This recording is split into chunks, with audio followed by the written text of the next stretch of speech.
नमस्कार दोस्तों, education in Hindi में आपका स्वागत है। मैं दीपक। आज हम बात करेंगे हमारे देश भारत का जन्म ज्योग्राफिकली कैसे हुआ।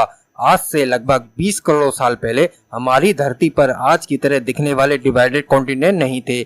उस समय एक सुपर कॉन्टिनेंट यामाखंड हुआ करता था जिसे नाम दिया गया विंजिया, और इसके चारों ओर एक महासागर था जिसका नाम था पेथालसा। और आज के सारे खंड इसी महाखंड विंजिया में से विखंडित होकर बने थे। थ्योरी देने वाले वैज्ञानिक अल्फ्रेड वेगनर थे और उनका यह भी मानना था कि उस महाखंड में रेंगने वाले जीवों का विकास हुआ। दोस्तों, पृथ्वी के गर्भ में लगातार प्लेटें खिसकती रहती हैं, जिसके चलते धरती पर निरंतर बदलाव होते रहते हैं, लेकिन ये बदलाव लाखों या करोड़ों साल बाद दिखाई देते हैं।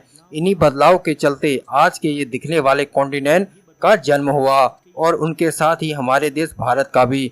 अल्फ्रेड की थ्योरी के अनुसार प्लेट के सरकने से पहले बेंजिया सुपर कॉन्टिनेंट के दो भाग हुए, जिसके उत्तरी हिस्से को लारेंसिया और दक्षिणी हिस्से को गोंडवाना लैंड कहा जाता है।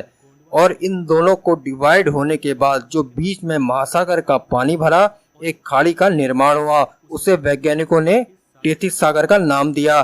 बेंजिया में से अलग हुए उत्तरी मालदीव, लारेंसिया में से आज के एशिया, यूरोप, उत्तरी अमेरिका जैसे कॉन्टिनेंट बने, जबकि गोंडवाना लैंड में दक्षिणी अमेरिका, अफ्रीका, ऑस्ट्रेलिया और अंटार्कटिका जैसे कॉन्टिनेंट बने।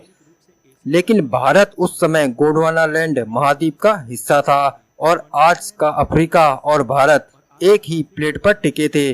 धीरे धीरे अंदरूनी प्लेट के खिसकने से ये प्लेट भी अलग होती गई और भारत की ज्योग्राफिकल प्लेट अफ्रीका से अलग होकर धीरे धीरे एशिया की ओर बढ़ने लगी और एक समय इस प्लेट का एशिया के लद्दाख वाले हिस्से में टकराव हुआ।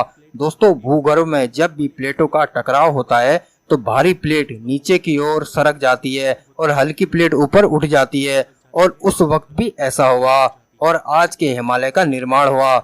ऐसा कोई कम समय में नहीं हुआ, ऐसा होने में करोड़ों साल लग गए और आज के इस भौगोलिक भूमि का निर्माण हुआ। दोस्तों, आज भारत सिर्फ एक ही टेक्टोनिक प्लेट पर टिका है और लगातार ये भारत की भारी प्लेट हिमालय की ओर दब रही है और हिमालय दिन पर दिन ऊपर उठ रहा है।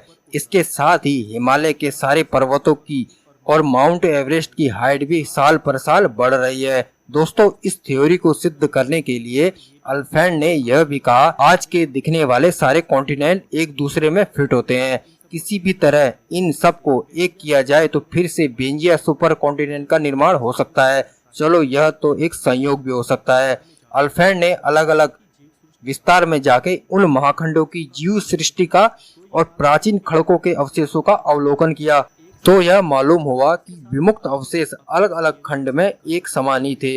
इसके साथ ही अल्फ्रेड ने थ्योरी को सिद्ध करने के लिए कई सारे उदाहरण दिए। दोस्तों, इस प्लेट के टकराने से भूकंप, ज्वालामुखी का खतरा रहता है। वैसे भारत में कोई सक्रिय ज्वालामुखी नहीं है, लेकिन हमारी एक प्लेट के सरकने से कभी कभी भूकंप के झटके महसूस होते हैं। हमारी अगली वीडियो में जानेंगे कि भूकंप और ज्वालामुखी का क्या कारण है, लावा या मैग्मा कैसे बनता है। आज के लिए इतना ही। अगर आप नए हैं तो चैनल को सब्सक्राइब करें और बेल आइकन दबाएं। मिलते हैं नई वीडियो में, तब तक के लिए जय हिंद, जय भारत।